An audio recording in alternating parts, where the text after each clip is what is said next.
The area of a circle with a radius r is given by the formula pi r squared. A sector of the circle with central angle theta has an area that's only going to be a fraction of this entire area here. This fraction is going to be dependent on our theta.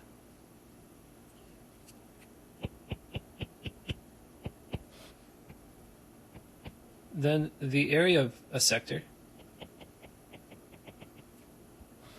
is equal to pi r squared times theta divided by 2 pi.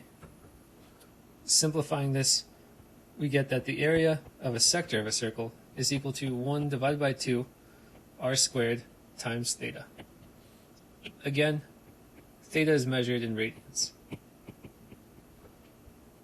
Now let's talk about circular motion. Given a particle that's moving in a circular path, there are two measures of motion. The first measure is quite common and very intuitive. This is going to be the total distance divided by time. Let's go ahead and draw some pictures. So here's our circle of some given radius r, and the circle itself is the path of our particle moving along throughout time. Then the total distance traveled, in this case the arc length, divided by the time it takes to travel that arc length, t, is equal to, in this case it's called speed, but it's also known as velocity when you give it a direction. The other measure of a particle moving along a circular path is in terms of how far of an angle we traveled over a given time period. Again, let's draw a picture of what's going on here. We have our circle of radius r. Here's our particle. And over time, our particle is traveling along this path here. So this is time 1, call this time 2. And again, we can measure the total radius traveled, the total angle traveled, in this case given by theta, divided by time, and we call this our angular speed or angular velocity given a direction.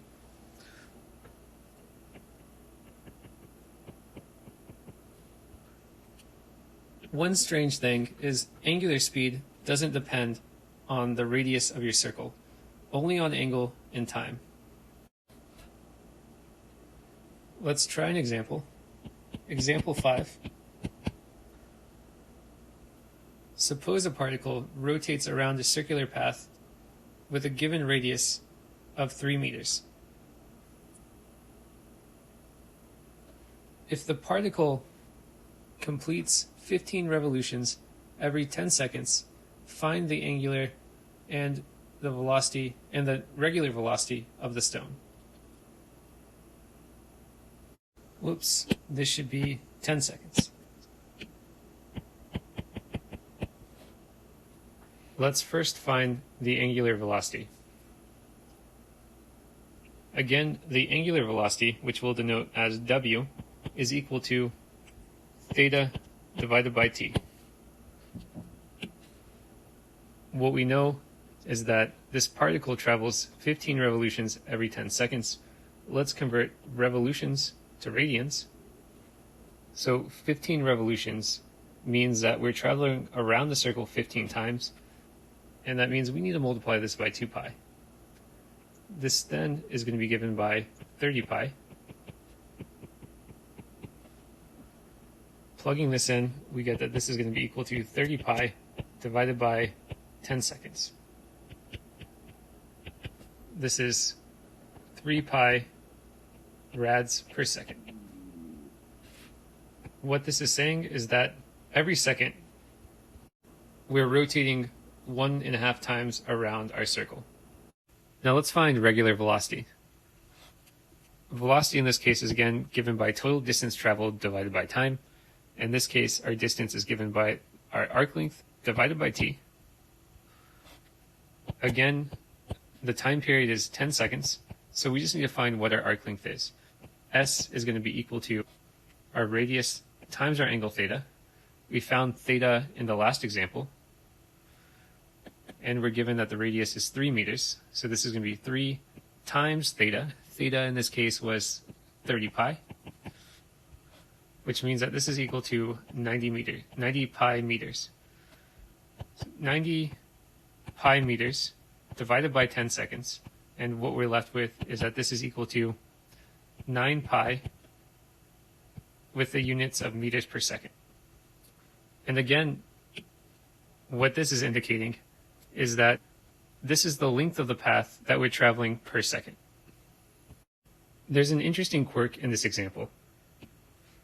Specifically, when we were finding the regular velocity, the distance we were looking at was in terms of arc length. And we see that our arc length formula here is again in proportion to the radius and the angle traveled. We can use this information to find a relationship between our regular velocity and angular velocity. To start off with, again, the regular velocity is going to be equal to the total distance traveled along the circular path divided by time. Since the total distance traveled, S, is arc length, we can rewrite this again as r times theta. Now what we see is if we rewrite this, this is going to give us r times theta divided by t. Inside this parentheses is our angular velocity. Again, we'll denote angular velocity as w, which means that this is going to be equal to r times w.